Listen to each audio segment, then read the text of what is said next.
오늘 아침에는 제9장 보겠습니다. 사업과 생애. 이 부분을 여러분이 읽으시면서 무엇을 생각하셨는지 잘 모르겠는데, 여러분의 생애가 이렇게 주님의 사업을 이루는 생애를 살고 있는지 아마 여러분 자신을 한번 점검해보는 그런 좋은 기회가 됐으리라고 생각이 듭니다. 제가 이 부분을 읽으면서 제가 이런 얘기를 하는 거 여러분이 이해하시기를 바랍니다만, 그리스도인은 자기의 삶을 사는 게 아닙니다. 그리스도인은 그리스도의 삶을 사는 것이에요. 이런 얘기를 하고 있는 게 지금 이 장입니다.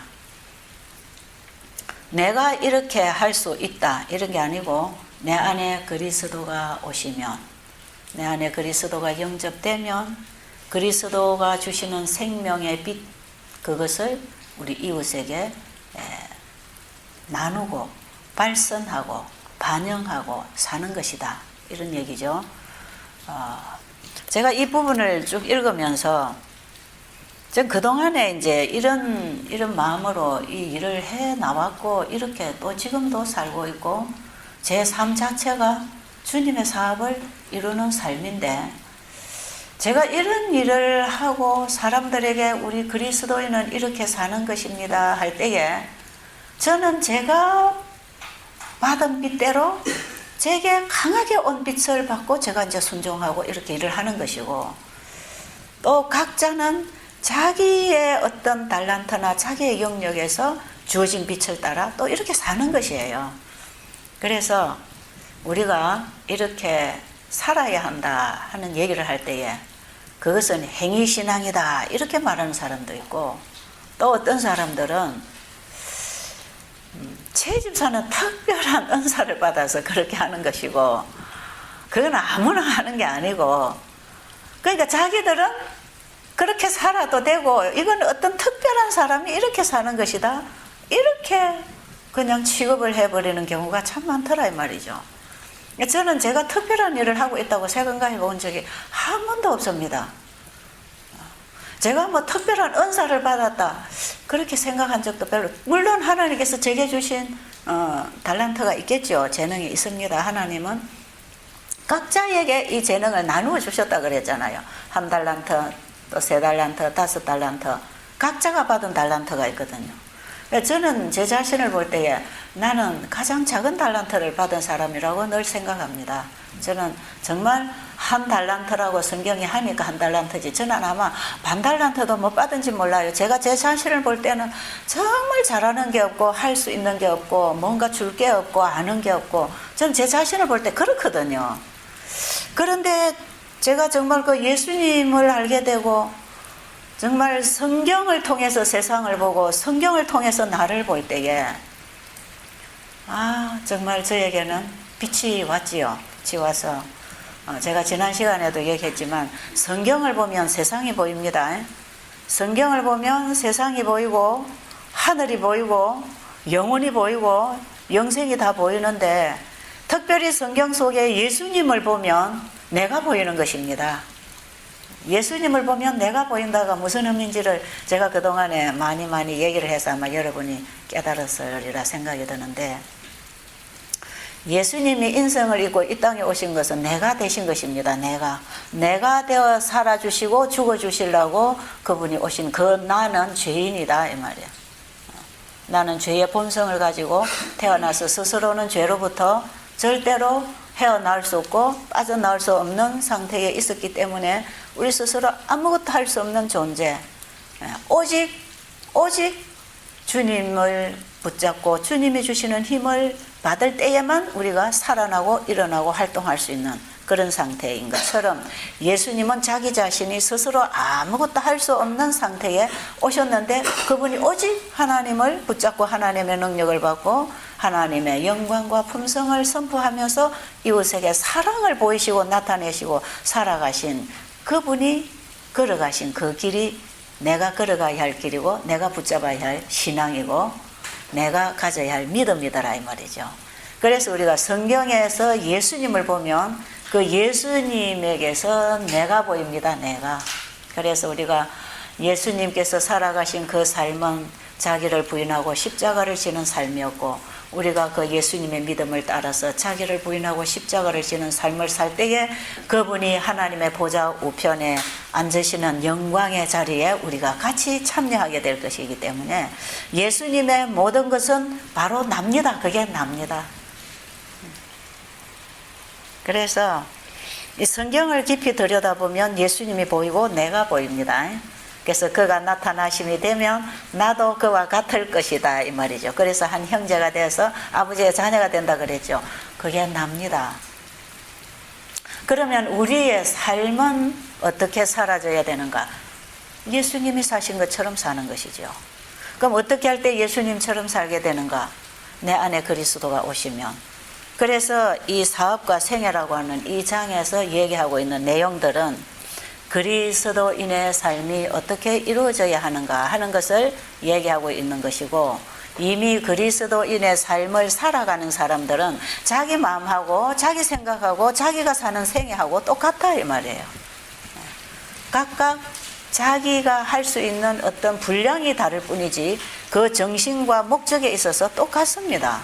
그래서 우리도 나를 위하여 살지 않고 나를 위하여 십자가에 죽으신 예수 그리스도를 위하여 살 때에 그분이 구원하기 위하여 봉사와 생명을 주신 그분의 생애에 우리가 참여하는 것이고, 결국은 우리는 영혼을 생명으로 인도하는 일에 우리의 전 생애를 바치게 될 때 우리의 생애 자체가 영혼구원 사업이 되는 것이고, 그 영혼구원 사업은 나를 위해 사는 게 아니고 주님을 위하여, 이웃을 위하여 사는 것이고, 그 이웃에게 진정한 봉사와 사랑을 통해서 이웃을 구원하는 삶을 살 때에 그것이 하나님의 품성을 회복하는 삶이고, 우리가 끊임없는 반복된 생활을 통해서 우리의 품성이 점점 예수님을 닮아가는 그런 변화가 일어나는 것이고, 그래서 그리스도인의 삶은 그리스도의 품성에 이르기까지, 장성한 분량에 이르기까지 자라나는 삶이고, 그 삶은 봉사를 통하여 끊임없이 받고 나누는 삶을 통하여 우리 안에 하나님이 새겨놓으신 모든 기능이나 재능들이 최고도로 개발되고 발달되고 증가하도록 만들어 놓으신 것입니다. 이런 핵심을 가지고 있는 장이 지금 9장이고, 제가 이 9장을 좀 읽기 전에 사도 바울이 우리와 똑같은 사람으로서 그분이 어떤 목적과 정신과 뜻을 가지고 그분이 하나님의 일꾼으로 살아갔는가 하는 자신의 고백이 있잖아요. 그죠? 자신의 고백을 우리가 성경에서 한번 살펴보면서 오늘 주제를 좀 보도록 하겠습니다. 에베소서 3장 7절부터 보면, 이 복음을 위하여 그의 능력이 역사하시는 대로 내게 주신 하나님의 은혜의 선물을 따라 내가 일꾼이 되었다 하는 이 내용은 사도 바울이 자기 안에 있는 착한 마음으로 착한 일을 한 게 아니고, 내 안에 그리스도가 오셔서 그분이 역사하시는, 그분이 주시고 역사하시고 이루시는 그 능력에 따라서 내가 하나님의 일꾼이 되었다 할 때에 사도 바울은 자기의 행위를 얘기하는 게 아니고 믿음으로 말미암아 이루어진 그 능력을 얘기하고 있는 내용입니다. 그 다음을 쭉 보면 이게 뭔가를 이제 자기의 감정을 통해서 이게 뭔가를 지금 얘기하고 있지 않습니까? 로마서를 기록한 이 사도 바울이 로마서 전반부에는 전부 우리 죄인이 예수 그리스도를 믿어 의롭게 되고 그 의가 순종을 이룬다고 하는 복음을 제시하죠. 믿어 순종케 되는 복음을 전한다 그랬거든요. 그 복음이 저 후반부로 가면은 어떻게 생활 속에서 실천해야 되는가를 짚어주고 있습니다. 그래서 예수를 믿어 순종케 되는 그 복음은 결국 우리의 삶을 그리스도께서 사신 삶으로 꼴지어 나가고 그렇게 살게 해주시는 것이다, 이런 얘기죠. 자, 그 얘기를 여기서 또 반복해서 핵심적인 얘기를 하고 있는 것입니다.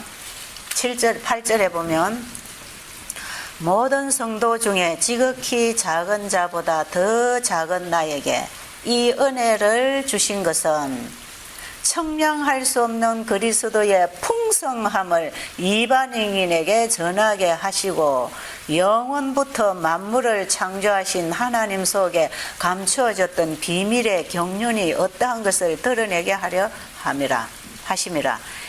이는 이제 교회로 말미암아 하늘에 있는 통치자들과 권세들에게 하나님의 각종 지혜를 알게 하려 함이라. 저 뒤로 가서 17절 보겠습니다. 14절부터 보겠습니다. 이러므로 내가 하늘과 땅에 있는 각 족속에게 이름을 주신 아버지 앞에 무릎을 꿇고 비노니 그의 영광의 풍성함을 따라 그의 성령으로 말미암아 너희 속 사람을 능력으로 강하게 하시오며 믿음으로 말미암아 그리스도께서 너희 마음에 계시게 하옵시고 너희가 사랑 가운데서 뿌리가 박히고 터가 굳어져서 능히 모든 성도와 함께 지식에 넘치는 그리스도의 사랑을 알고 그 너비와 길이와 높이와 깊이가 어떠함을 깨달아 하나님의 모든 충만하신 것으로 너희에게 충만하게 하시기를 구하노라. 이런 얘기를 하는 이 사도 바울은 영원부터 우리 주 예수 안에서 예정하신 뜻대로 하신 것이라. 그러니까 영원 전부터 하나님께서 계획하신 그 뜻이 뭔가 하면 이것이 바로 9절에 영원부터 만물을 창조하신 하나님 속에 감추어졌던 비밀의 경륜입니다.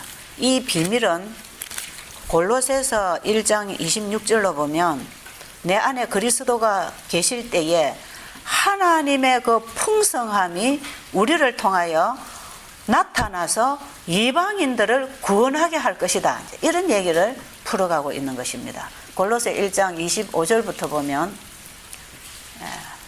내가 교회의 일꾼 된 것은 하나님이 너희를 위하여 내게 주신 직분을 따라 하나님의 말씀을 이루려 함이니라. 26절에 이 비밀은 내 안에 계신 그리스도가 비밀이다. 이 얘기를 지금 하죠. 이 비밀은 만세와 만대로부터 감추어졌던 것인데 이제는 그의 성도들에게 나타났고 하나님이 그들로 하여금 이 비밀의 영광이 이방인 가운데 얼마나 풍성한지를 알게 하려 함이라. 이 비밀은 너희 안에 계신 그리스도니 곧 영광의 소망이니라. 그 비밀의 계시, 그 계시를 따라서 사도 바울이 일꾼이 되었다고 하는 그 비밀은 예수 그리스도를 만난 비밀입니다. 내가 그리스도를 영접한 비밀입니다. 자, 남자와 여자가 만나서 결혼 관계에 들어가는 그 결혼 관계에서 일어나는 것은 비밀입니까? 비밀입니다. 이거는 공개적으로 하는 게 아니죠. 자기들끼리만 하는 비밀이 있지 않습니까? 그죠? 그래서 이 부부 관계에는 이런 비밀을 담고 있기 때문에 이 부부 관계는 남에게 이렇게 노출시키지 말라는 것이죠. 그 부부만이 가지고 있는 비밀이 있는데 우리가 영적으로 예수 그리스도를 내 안에 영접해서 내 주인으로 내 남편으로 만날 때에 그들만이 가지고 있는 비밀이 있습니다.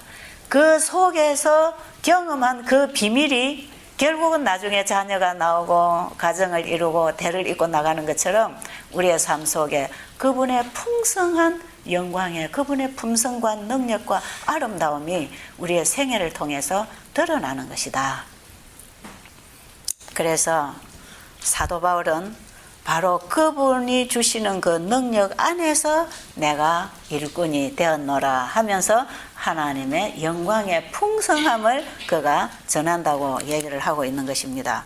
에베소서 2장에도 가보면 에베소서 2장 10절에 보면 우리는 그가 만드신 바라 그리스도 예수 안에서 선한 일을 위하여 지으심을 받은 자니 이 일은 하나님이 전에 예비하사 우리로 그 가운데서 행하게 하려 함이라. 이 전에 예비하사가 뭡니까? 만세와 만대로부터 그 이전부터 우리를 우리 스스로 살게 하지 아니하시고 우리 안에 그분이 오셔서 살으셔서 우리를 통하여 하나님의 사랑과 그분의 자비와 그분의 영광의 풍성함을 우리를 통해서 나타내어서 그분이 영광을 받으시기를 원하신다 이 말이에요. 그러니까 그분이 만드신 모든 만물을 통하여 하나님은 사랑이시라 하고 선포하신다 이 말이죠. 지금 생애빛 1장에서 하나님은 사랑이시라 해서 이 부분을 강조하고 있는 것입니다.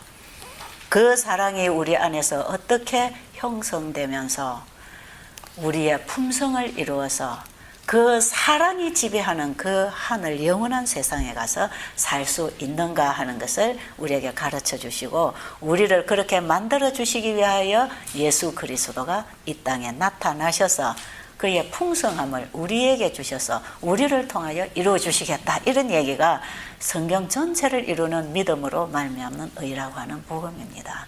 이 믿음으로 말미암는 의는 온 성경이 다 연결되는 내용의 핵심이기 때문에 우리가 이런 뭐로 저런 뭐로 저런 뭐로 짚어 들어가면 전부 이 핵심에 붙어 있는, 그래서 성경에 보면 예수님이라고 하는 하나의 생명나무가 있고, 그 모든 하나님이 하라 하지 마라의 말씀은 그 생명나무로부터 연결된 가지가 열매를 맺는 얘기를 하고 있는 것입니다. 이게 전부 믿음으로 말미암는 의다 이 말이에요. 그러니까 예수님 빠진 성경은 이루어질 수 없습니다. 그래서 모든 성경의 약속의 중심에는 예수 그리스도가 있다 그랬죠. 성경은 예수님에 관한 책입니다. 예수님을 중심으로 우리에게 주신 약속들입니다. 그러니까 내 안에 그리스도가 오시면 이 약속이 이루어집니다. 그렇죠? 그러니까 우리가 그리스도인이 되자 하는 거 아닙니까? 우리가 계속 우리 죄인은 그리스도가 필요하고, 우리 죄인은 회개하고, 내 죄를 그분의 십자가에 못 박고 그리스도가 내 안에 임해야 되고, 그리스도가 내 안에 임했을 때 내 생애와 자신을 주님께 온전히 드리고 헌신해서 그분이 나를 사용하시고 내 생애를 그분이 사시도록 나를 드릴 때에 우리를 하나님의 형상으로 변화시켜 주시는, 이런 얘기를 우리가 지금까지 쭉 해나오고 있지 않습니까? 이러면서 오늘 이 주제를, 이제 연결된 주제를 보면 여기서 내 생애를 어떻게 만들어 나가야 되는가. 그래서 신앙은 생활입니다. 신앙은 생활입니다. 교회 다니고 끝나는 게 아니고, 성경 읽고 깨달아서 조금 알고 사는 게 아니고, 우리가 예수를 믿는다 하는 것은 내 안에 그리스도가 사시는데, 그리스도가 사시는 것은 가슴만 뜨끈뜨끈하고 사랑만 고백하고 사는 게 아니고, 그 사랑이 이웃에게로 흘러나가도록 우리 인체 구조가 그렇게 돼 있다 이 말이에요. 마음에 뭐가 들어오면 밖으로 나가게 돼 있다 이 말이에요. 여러분, 좋은 거 가지면 자랑하고 싶잖아요. 그렇죠? 좋은 거 가지고 숨겨두고 있고 싶으세요? 진짜 좋은 거 만나면 자랑해요. 예. 이 연인들끼리 만나서 진짜 사랑하면요, 그 사랑하는 대상에 대해서 자랑하고 싶죠. 그리고 사랑하는 대상에 대해서 얘기할 때 굉장히 관심이 생기잖아요. 여러분, 이 사랑이라고 하는 것은 우리의 온 관심이 집중되는 곳입니다. 정말 내 안에 그리스도의 사랑이 역사한다면 우리의 말이나 행동이나 우리의 인생, 삶 자체를 통해서 그분이 전파되고 그분이 알려지고 그분에 대해서 얘기하고, 그래서 이 세상에 세워진 교회는 하나님의 사랑을 전달하는 기관입니다. 그럼 그리스도인의 삶은 뭐냐? 개인적으로 우리 그리스도인의 삶은 뭐냐? 우리의 삶을 통하여 그리스도의 그 아름답고 풍성하신 사랑을 전하는 생활이 우리의 전반적인 삶이 되는 것이다 이 말이야. 사랑하는 애인을 가슴에 담고 있는 사람은 항상 그 애인을 생각하고 그 애인하고 대화하기를 좋아하고 그 애인에 대해서 자랑하기를 좋아하고 그러잖아요. 사랑의 대상이 예수님일 때 우리의 생애가 바뀝니다. 아십니까?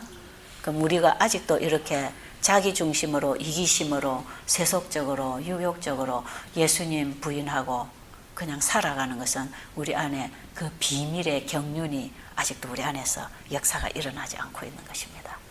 그리스도가 내 안에 오셔야 구속의 사역이 일어나거든요.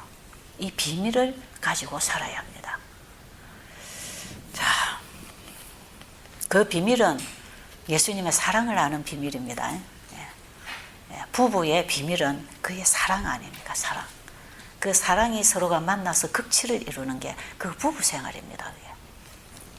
자, 그러면 이제 우리가 여기 제9장의 앞서도부터 한번 읽어보면 참 참 제가 이 앞서두를 읽으면서요.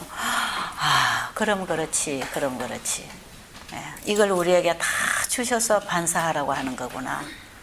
예, 그래서 내가 빛을 비추려고 하지 말고 그분이 주시는 걸 받고 반사하라는 얘기구나. 이게 참된 자유 아닙니까? 그죠? 예, 수고하고 무거운 짐진 자들아 다 내게 와서 네 짐은 내려놓고 네 수고도 내려놓고 네가 하려고 하는 것도 내려놓고 내가 주는 멍에를 받고 너는 나와 함께 가자. 이런 얘기거든요. 수고하고 무거운 짐진 자들이 내게로 와서 쉬라고 하는 얘기가 그분에게 와서 쉬는 것은 아무것도 안 하고 맨날 낮잠 자고 있는 게 아니고 그분이 주신 멍에를 메고 그분 따라가는 것입니다. 그게 뭡니까? 하나님의 말씀에 순종하는 거 아닙니까? 그죠? 사랑의 율법이라는 거죠. 그 율법의 멍에를 우리에게 메어주시고 이것을 가지고 이웃을 사랑하고 사는데 네 혼자 하는 게 아니고 나의 멍에를 네가 메면 내가 끌어줄 때 너는 따라오면 된다 이 말이야. 그분이 어디 와서 끌어주려고 합니까? 내 마음에 와서 끌어가시려고 하지 않습니까? 우리의 온 몸은 마음에서부터 보내는 신호를 따라서 움직이게 되어 있기 때문에 마음에서 하고 싶다 하면 몸이 움직이는 것입니다. 그렇죠? 예. 마음에서 하기 싫다 하면 몸이 안 움직이려고 그러죠. 그 억지로 끌고 가면 그 스트레스가 되는 것입니다. 이제 그런 원리 속에서 이런 가르침 속에서 지금 이 말씀이 있는 것이고 이제 우리가 이런 말씀을 보면 수박 끄달기로 예수 얘기만 하고 다니지 말고 그 예수님이 내 안에 들어와서 나를 통해 그분이 나타나는 예수님을 전하라 이 말이죠. 그렇죠? 그래서 이것이 삶의 전도입니다. 생활의 전도. 예수님이 이렇게 사셨고 제자들이 이렇게 살았고 에녹이 이렇게 살았고 믿음의 노독들이 그렇게 살았어요. 그래서 정말 예수를 믿는 것은 교회 일주일에 한두 번씩 갔다 왔다 하는 그런 차원이 아닙니다. 그 여러분이 성경을 읽어서 수박 끄달기로 사람을 보고 성경을 배워가지고 살라고 사람 따라 살라고 하지 마시고 이 말씀을 주신 그분이 어떻게 사셨는가, 그분이 내 안에 오셔서 무슨 일을 해준다고 하시는가. 그래서 우리가 말씀을 좀 깊이 봐야 돼요. 진지하게 봐야 돼요. 그게 지금까지 우리가 살아온 신앙생활이 너무 엉터리 아닙니까? 그죠? 성경에서 뭐라고 하는가? 하나님이 예수님이 나에게 어떻게 믿고 어떻게 따르라고 했는가?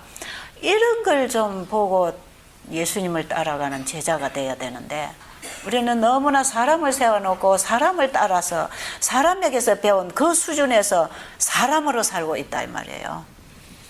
이런 것이 아니라는 걸 우리가 지금 이번에 이 책에서 배우고 있는 것입니다. 제일 앞에서부터 보면 우주의 모든 빛과 생명과 기쁨은 하나님께로부터 온다. 우리가 누릴 수 있는 모든 건 어디로부터 온다고요? 전부 하나님께로부터 옵니다. 그분의 축복은 태양에서 나오는 광선과 같다. 그 축복들은 샘에서 흘러나오는 시냇물과 같이 모든 피조물에게로 흘러나간다.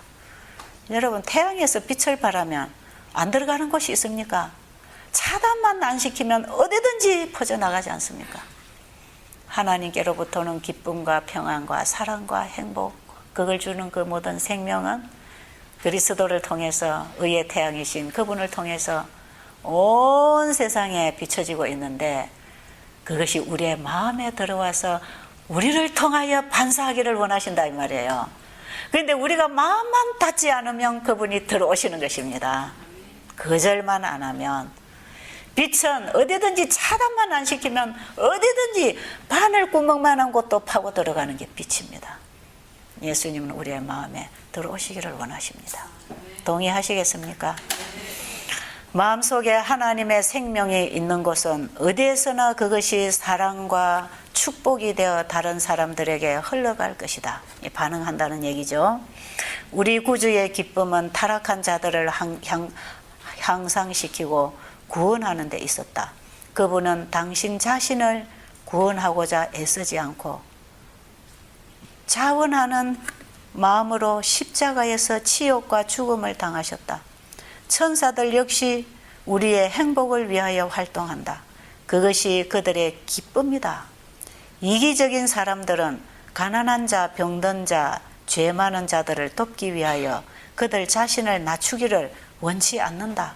그러나 그 일은 죄 없는 천사들이 하는 일이다. 그리스도의 이타적 사랑은 하늘에 충만해 있고 거기 있는 모든 이들의 기쁨이 된다. 그리스도를 따르는 사람들은 이런 사랑을 갖게 될 것이고 그것이 그들의 사업에 있어서 그들을 지도할 것이다. 무슨 얘기인지 아시겠죠? 그러니까 그리스도를 따르는 자들은 이 세상에 살고 있는 이기적인 사람들처럼 자기가 살기 위해서만 사는 사람이 아니고 하늘의 천사들과 우주 국민들이 살고 있는 그런 삶을 사는데 어떤 사람이 그리스도를 내 안에 영접하면 그렇게 된다 이 말입니다. 그러니까 그리스도를 따르는 사람들도 이렇게 될 것이다 이 말이에요. 왜? 그리스도가 오셔서 지도해 주실 것이기 때문에.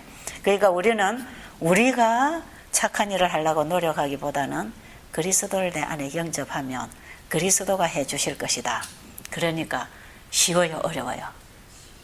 이거보다 더 쉬운 게 어디 있습니까? 그런데 우리는 자꾸 어려운 걸 선택하고 있어. 그렇죠?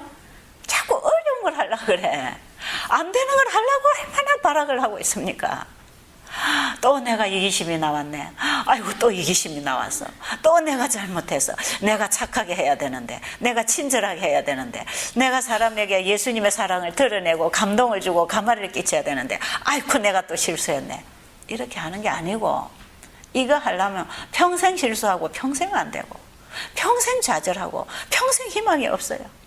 이걸 하려고 하지 말고, 이게 안 되면 자기를 바라보지 말고 누구에게로 가라? 예수님에게 가라. 자기가 하려고 할 때 안 되면 예수님에 가서 내 마음을 열어드려라. 내 마음을 그분에게 열어드리는 순간에 그분은 빛으로, 사랑으로, 행복으로, 감사와 기쁨으로 내 마음에 들어오십니다. 어제 우리 오신 분이 그 마음에 이거 만나기를 원하고 여기 오셨다 그랬죠. 정말 내 마음에 하나님이 주시는 기쁨과 평안과 행복과 사랑을 경험하고 싶어서 회사를 운영하는 여사장님이 그거 다 팽개치고 지금 여기 오셨다고 지금 일주일 휴관해서 오셨는데 꼭 그분을 만나고 가시기 바랍니다. 지금 어디 앉아 계십니까? 예, 세 분이 이렇게 오셨죠. 제가 이런 분들이 이런 필요를 가지고 올 때에 저는 이 길을 제가 안내해 드릴 수 있다 이 말이에요. 여러분이 정말 그런 필요를 가지고 오셨으면 제가 그 길을 안내하고 있는 사람이에요. 이걸 맛보고 경험하면요, 이것이 뭐냐면 이 땅에서 천국을 누리는 것입니다. 내 안에 천국이 있으면 눈물이 있습니까? 고통이 있습니까? 아픔이 있습니까? 눈물이 말라집니다. 우울증 환자들 자꾸 울지요. 왜 우는지 아세요? 자기 아픔 때문에 울어요. 근데 마음에 천국이 임하면요, 그 눈물을 거둡니다. 이 땅에서도 눈물을 거두어요. 질질 안 울어요.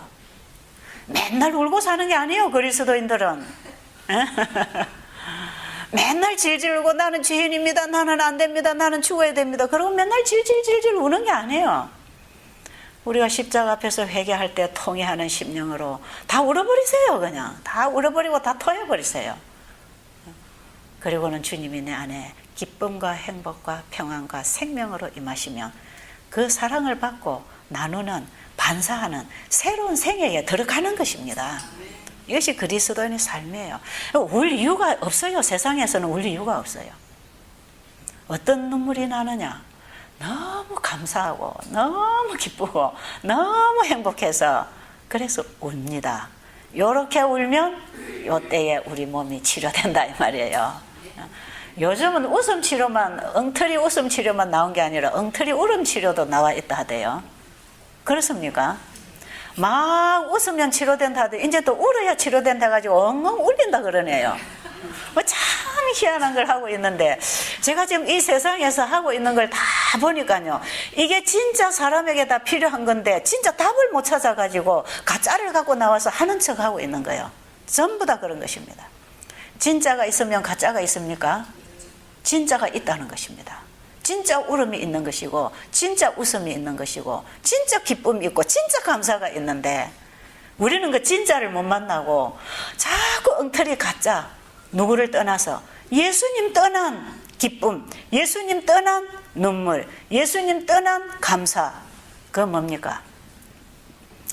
이 나무 가지가 나무 덩치에서 잘라지면 스스로 아무것도 할 수 없는데 그거 조금 해보려고 물에다가 담가 놓은 거하고 똑같다 이 말이에요. 그러나 그게 생명이 있습니까? 자라납니까? 거기에서 향기가 납니까? 열매를 맺습니까? 누구를 위하여 나무가 열매를 맺어 봉사를 하겠습니까? 못하는 것입니다. 그 나무가지가 가지 자체는 아무것도 못하는 것이에요. 그래서 우리에게 진정한 눈물과 감사와 행복과 기쁨과 웃음이 있으려면 누구에게로부터 가야 돼? 예수님을 통해서 하나님께로부터 오는 그 생명을 담고 흐르는 그 눈물을 흘릴 수 있어야 되는 것입니다. 이것이 우리의 삶이 되도록 살자 이 말이죠. 사실 저도 옛날에 내가 괴롭고 내 인생이 괴롭고 힘들 때는 얼마나 많이 징징 울었는지 몰라요. 그래서 우울증이 걸리면 사람이 자꾸 울어요.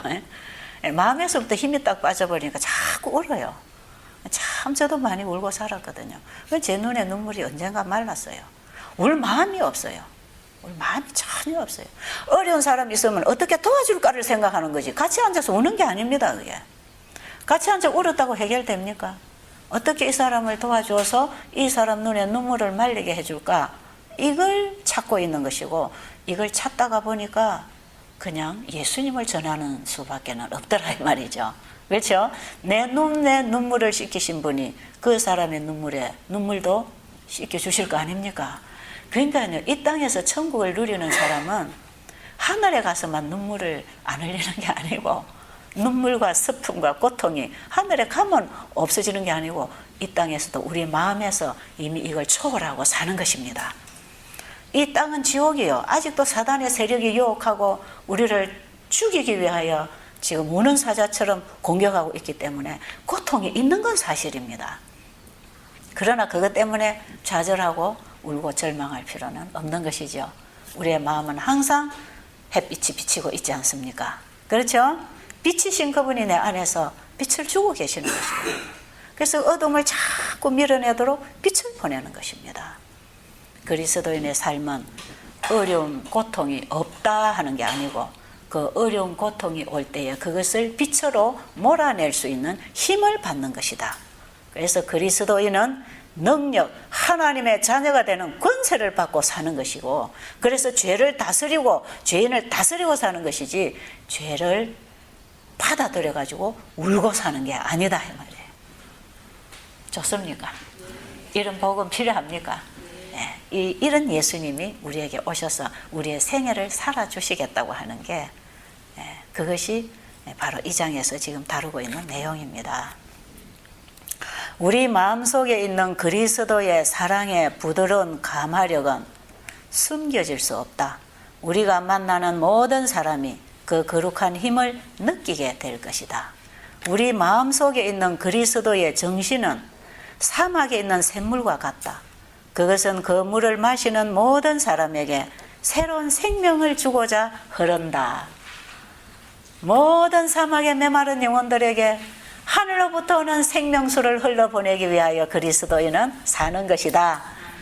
그러니까 그리스도인이 사는 곳에 가면 그들이 목마름을 채우고 인생의 답을 얻고 그들이 정말 필요로 느끼던 그 필요를 붙잡게 되는 것입니다. 그죠?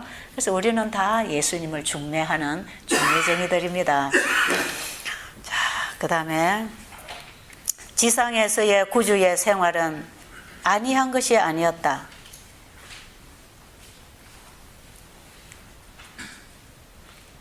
그러나 그분은 이런 자들을 구하는 일에 결코 지치지 않으셨다. 그분은 출생에서 죽음에 이르기까지 이기심 없는 생애를 사셨다. 그분은 어려운 일과 피곤한 여행에서 결코 벗어나려고 하지 않으셨다. 그분께서는 인자가 온 것은 섬김을 받으려 함이 아니라 도리어 섬기려 하고 자기 목숨을 많은 사람의 대속물로 주려 함이라고 말씀하셨다. 이것이 그분의 생애에 있어서 하나의 큰 목적이었다. 그 밖에 모든 것은 별로 중요하지 않았다. 하나님의 뜻을 행하고 하나님의 사업을 성취하는 것은 그분에게 있어서 마치 음식과 같았다. 그분의 사업에는 자아에 대한 생각이 없었다. 우리가 그리스도의 은혜를 받게 되면 우리 역시 다른 사람들을 돕고자 원하게 될 것이다. 우리는 그리스도께서 위하여 돌아가신 사람들이 이 은혜의 샘물을 나누어 가질 수 있도록 모든 것을 기꺼이 바치게 될 것이다. 바로 그 일을 한다 이 말이죠. 어떤 사람이요? 우리가 예수님이 태어나서부터 그 생애를 마감할 때까지 자기를 위하여 살지 않고 이웃에게 이 생명을 흘러보내기 위하여 봉사의 삶을 사셨다 그랬잖아요. 그럼 우리도 태어날 때부터 그렇게 해야 되는데 이 우리가 태어나는 것은 언제부터 이게 되느냐면 거듭 태어날 때부터. 거듭 태어나면 이것이 가능합니다. 거듭 태어나면요. 그래서 거듭나라는 얘기를 자꾸 지금 하는 거 아닙니까? 이 매장에는 거듭나라는 조건 안에서 이런 얘기를 하고 있는 것입니다. 예수님은 태어날 때부터 그분은 성령으로 나셨습니다. 그죠? 그분은 태어날 때부터 성령으로 나신 분이고 우리는 육으로 났기 때문에 거듭나야 됩니다. 우리는 거듭나야 예수님처럼 살 수 있고 예수님이 가진 생명을 가질 수 있고 그분의 능력을 붙잡고 살 수 있는 단계에 들어가는 것입니다. 그러니까 거듭나지 않은 사람은 이런 얘기가 다 아무 감동을 주지 못하고 부담만 주는 얘기고 정말 거듭난 사람은 이것이 자기 경험 얘기하고 똑같아져야 되는 것입니다. 그렇죠? 예수님은 예수님의 영역에서 더 많은 일을, 큰 일을 하셨지만 우리는 우리의 영역에서 작은 일이라도 이런 정신과 목적을 가지고 살아가는 것입니다. 그래서 이 빗줄기가 나가는 통로가 우리는 조금 좁을지 모르지만 조금 한정되어 있는지 모르지만 그러나 우리를 통하여 이 빛이 흘러가도록 살 때에 결국은 그 빛을 보고 다른 사람들이 또 그 생명을 받게 되어 있습니다. 그래서 가지에서 가지 뻗고 가지에서 가지 뻗고 받은 자가 나누고 또 나누고 생명을 연결시켜주는 일을 하는 것입니다. 그래서 나무에 붙어있는 가지는 끊임없이 가지를 뻗어야 돼요. 살아있는 나무는 가지를 뻗어갑니다. 그럼 이 가지가 가지 뻗어서 자기에게 있는 생명을 또 나눌 때 자기가 가지고 있는 생명은 결국 나무에서 온 생명이니까 다 이게 그리스도에게 붙어 있을 때 이렇게 나누어 줄 수 있는 사람으로 사는 것입니다. 자, 거듭난 그리스도인들은 이렇게 사는 것이다. 부담됩니까? 아멘이 됩니까? 예, 여러분들이 많이 지금 고개 끄덕끄덕 하고 계시는 거 보니까 가슴에서 뭔가 반짝반짝 만나지죠? 예, 반짝반짝 이런 게 있습니다. 그러니까 괜히 그냥 내가 뭐니 하고 그냥 교회 내가 나 못해 신자니 이러고 괜히 교만하게 하지 마시고 내가 정말 그리스도인으로 다시 출생을 해야 됩니다. 거듭나야 됩니다. 자, 이런 얘기는 제 얘기가 아니라는 걸 여러분이 꼭 명심해 주시기 바랍니다. 하나님께서 우리에게 이런 신앙을 하라고 하는 것이거든요. 자, 우리는 그리스도께로부터 나오자마자 곧바로 다른 사람들에게 이야기하고자 갈망하게 된다. 그리스도에게서 나오자마자가 뭐예요? 내가 그리스도 안에서 그분으로 인하여 다시 태어난 그 생명을 만나자 말자 다른 사람에게 얘기하고 싶어요. 왜? 자기 거듭난 얘기 하고 싶어요? 안 하고 싶어요? 그래서 거듭난 사람은요, 자기 감정을 자꾸 합니다. 자꾸 자기 신앙 고백을 하기 때문에 사람들이 보면 벌써 알아요. 그냥 맹맹하게 맥없이 말씀을 봐도 감동도 없고 은혜도 없고 갈급함도 없고 이렇게 맹맹하게 죽어 이렇게 떳떳 미지근하게 이렇게 있는 게 아니고 예수님을 만나고 그분에게서 나온 사람은 바로 그걸 고백하는 것이에요. 그래서 신앙 간증을 하는 것입니다. 말씀을 읽어도 깨달으면 막 얘기하는 것이고, 야, 여기 이런 말씀이 나에게 왔다고 자기가 받아먹고 나면 좋아가지고 그 만난 걸 또 얘기하고, 우리가 날마다 주님을 만나는데 날마다 말씀을 만나는 것입니다. 그럼 이 말씀을 만나는 대로 얘기하고 싶잖아요. 행동하고 싶고 말하고 싶고 전하고 싶고. 그러니까 날마다 예수님에게서 날마다 나고 사는 사람은요, 날마다 그분 사랑을 얘기하고 살기 때문에 어두운 그늘에 침체에 있을 겨를이 없습니다. 날마다 행복하고 날마다 그걸 전하고 그 전하는 행복 때문에 나도 기쁘고 받는 사람도 기쁘고 그러니까 다른 모든 일은 다 2차적인 일이고 이 일이 첫째가 되니까 우리의 직업에 우리가 살아가는 본업은 예수님을 전하는 게 돼버리는 것이고 먹고 살고 공부하고 일하고 이것은 다 그 일을 위하여 있는 부수적인 일들입니다. 이게 다 부업입니다. 그래서 사도 바울도 그렇게 했나요? 사도 바울도 자기가 천막을 치고 생계를 위해서 사는 건 부업이고 자기가 하는 본업은 뭡니까? 예수님의 사랑에 강건되었다고 자기는 고백하면서 내 안에 역사하시는 그 능력의 비밀을 따라 내가 일꾼이 되었노라. 사도 바울이 그 간증하고 있는 게 온 성경 신약 성경에 사도 바울이 대부분 다 썼잖아요. 그래서 대부분 사도 바울이 쓴 복음서는 전부 자기 신앙 간증을 이런 모양으로 저런 모양으로 저런 모양으로 신앙 간증을 하고 있습니다. 우리도 그렇게 될 수 있을까요? 우리도 그런 간증을 하고 살아라. 이것이 사업과 생애입니다. 우리의 전 사업이 그리스도인의 생애로 이루어져야 되는 것입니다. 그래서 신앙은 부분적으로 하는 게 아니고 전부가 신앙이 되고 우리의 삶은 부분이 돼야 됩니다. 그런데 우리는 지금까지 이 순서가 바뀌었지요? 그렇죠? 우리가 사는 인생이 전부가 되고 여러분이 하고 있는 사업이 전부가 되고 예수님은 한 부분에서 조금씩 필요할 때마다 아이고 좀 도와주세요. 아이고 여기 좀 도와주세요. 그 외에는 잘 때면 까마득하게 잊어버리고 살다가 조금 어려우면 아이고 예수님이 계시지 기도하라고 했지. 여러분 이렇게 사는 게 아니다 이 말이에요. 오늘 이 장을 여러분이 이제 세밀하게 한번 읽어보세요. 어떻게 그렇게 살아라고 했나. 자 이거 뭐 다 읽으면 참 좋을 내용들만 있습니다. 지금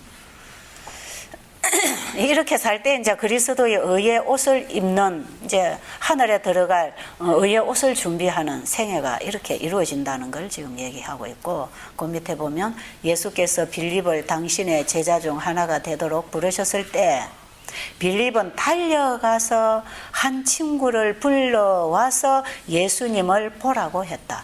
우리도 구주를 발견하면 빌립처럼 될 것이다. 우리도 다른 사람들에게 그분을 만나보고 그리스도의 아름다움을 보라고 초청하게 될 것이다. 우리가 예수님을 진짜 만났으면 달려갑니까? 그러니까 전도해라, 전도해라, 전도해야 된다, 선교사업 해야 된다, 하나님께 헌신해야 되고 바쳐야 된다. 이렇게 가르치는 게 아니다 이 말이에요. 그런 무거운 부담만 지워주는 게 복음이 아닙니다. 옛날 유대 지도자들은 사람들에게 이런 무거운 부담을 지워서 이것도 하면 안 되고 저것도 하면 안 되고 이것도 해야 되고 저것도 해야 되고 이렇게 가르치니까 사람들이 얼마나 무거운 부담을 지고 그 하나님이 정말 좋겠습니까? 정말 감사하겠습니까? 얼마나 그 하나님이 부담스러우겠냐 말이에요.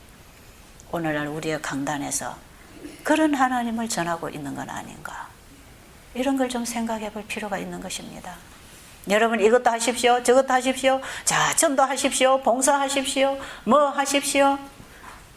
이렇게 하는 게 아니고 정말 그들에게 이 좋으신 예수님, 내가 만난 예수님을 그들에게 소개하면 그들이 그 예수님을 만나고 그 예수님을 만나면 달려간다 이 말이에요. 달려가요. 다 팽개치고 달려갑니다.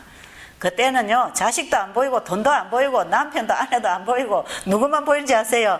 예수님만 보여. 예수님에게 미치는 거죠. 예수님에게 한번 미쳐보세요. 그래서 예수 안 믿는 이방인 남편들이 아내가 예수한테 미친 거 별로 안 좋아합니다.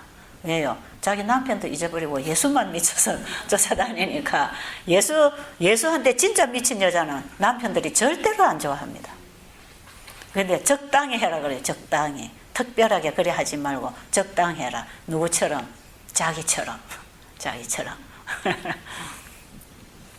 여러분 우리 눈에는 예수님만 보이라 이 말이에요. 알았어요? 그 예수님이 그렇게 가르쳐 주시는데 어떻게 할 겁니까? 그러니까 예수님께서 이 말씀을 하실 때 빌립 봐라. 빌립이 예수님을 딱 만나고 나니까 아무것도 가리지 않고 달려가지 않느냐. 엘렌 지 화이트도 그렇게 했어요. 사도 바울도 그렇게 했습니까? 12 제자들이 다 그랬습니까? 믿음의 노독들이 다 그랬습니까? 우리는 그런 사람을 보고 신앙을 하라고 우리에게 그런 기록을 해놨는데 우리는 자꾸 왜 사람을 보냐 이 말이에요. 왜 사람을 보냐고. 왜 그게 안 돼 있는 어떤 지도자나 어떤 먼저 믿은 사람이나 어떤 가족이나 어떤 부모나 왜 그런 걸 보냐 이 말이에요. 누구를 보라? 예수님을 보고 예수님 만난 사람을 보라 이 말이에요. 예수님을 보고 예수님 만난 사람을 보면 예수님이 전부가 되어 있더라 이 말이에요. 예수님만 보고 달려간 사람들이요 전부 다.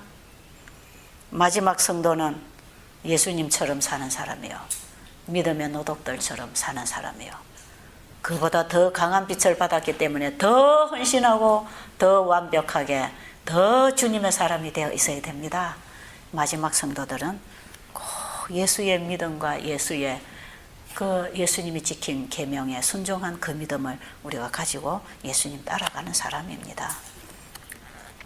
엘렌 지 화이트 부인도 그가 예수님 만나고 나니까 젖먹는 자식도 떼놓고 뭐 가족도 다 떼놓고 그 남편하고 일하다가 조금 의견 차이가 생기니까 남편의 방해를 안 받고 싶어서 떨어져서 또 일을 했어요. 그 남편이 그 화이트 부인하고 만나 결혼할 때 이 사업을 협력해서 하도록 하나님께서 결혼을 그렇게 시켜주셨는데, 일을 하다 보니까 성격차가 있고 일을 할 때 의견 다툼이 있잖아요. 그게 방해를 안 받고 싶어서 따로 분리돼서 일했다 그랬어요. 당분간. 그러니까 어떤 누구의 방해도 안 받는 것입니다. 진짜 그리스도인은 누구만 바라봅니까? 예수님만 바라보는 사람이에요. 그래서 마지막에 구원 얻을 백성들은 이런 사람들입니다. 속지 마시기 바랍니다. 숫자 많은 거 좋아하지 마시고, 여러분 교회 크게 지어놨고 수천 명 모여 있다고 거기에 은혜가 있다고 절대로 생각하지 마시고, 누가 신유의 은사 받았니, 방언 은사 받았니, 누가 말씀이 능력이 있니, 거기에 푹 빠져서 거기에 기대서 거기서 얻어먹고 살라고 하지 마시고, 여러분들은 예수님을 바라보시기 바랍니다. 이 마지막 예수님 재림하실 때는 개인이 있습니다. 전부 개인이 홀로 씁니다. 어느 교단이 구원시켜주는 거 아니에요. 어떤 지도자가 구원시켜주는 거 아니에요. 개인이 있습니다. 우리는 개인적으로 그리스도인이 돼야 됩니다. 그래서 내 안에 그리스도가 오셨을 때 이 사랑에 강건되어서 살아가는 그 삶이 하나님의 품성을, 그분의 영광을 드러내는 삶일 뿐 아니라 그분의 입술에서는 마지막 시대에 영혼을 구원하는 메시지를 외치는 것입니다. 이게 너정비 운동이라는 것입니다.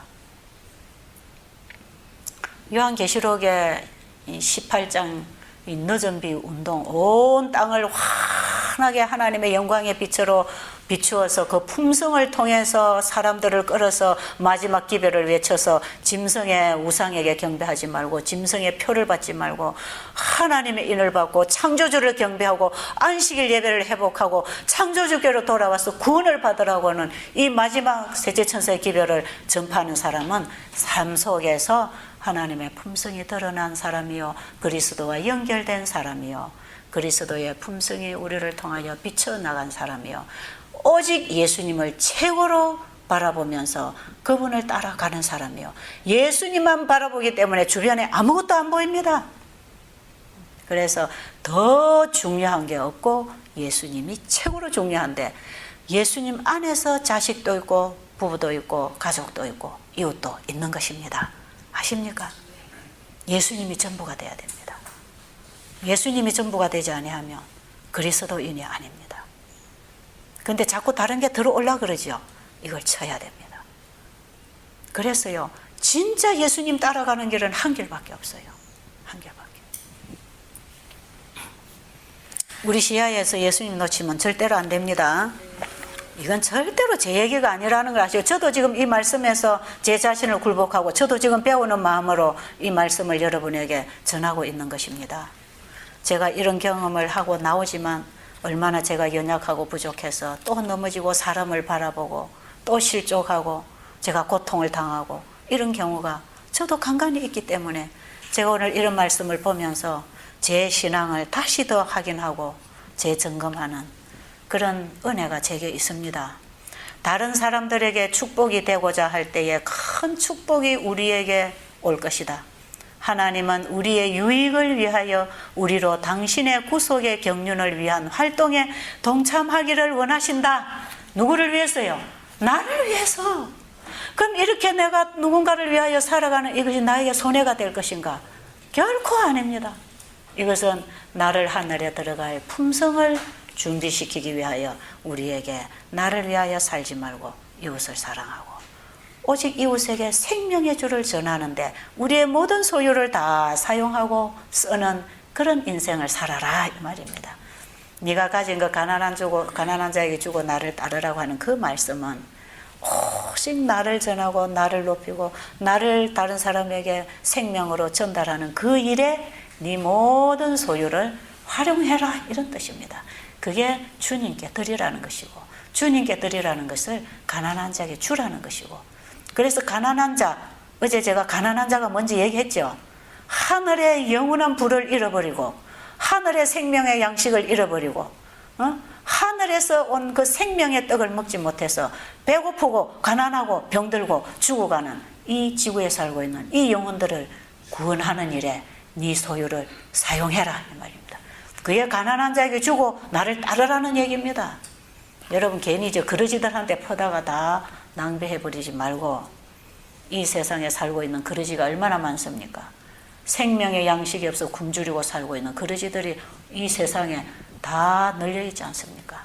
그들을 구원하는 일에 그들의 배를 채워주는 일에 여러분의 소유를 쓰라 이 말이에요. 그들이 진정으로 필요한 건 예수님이더라 이 말이에요. 그들에게 필요한 양식이 산 떡이신 예수님이고 그들의 목을 적셔줄 생수로 오신 예수님이시고 그들을 치료해 줄 광선은 의의 태양이신 예수님이기 때문에 가난하고 병들고 배고픈 자를 도와주는 것은 예수님을 소개하는 것입니다. 그 일에 우리의 생명과 우리의 시간과 우리의 재물이 다 활용되라 이 말이에요. 그 예수님의 말씀 속에는 그런 의도가 들어있는 것입니다.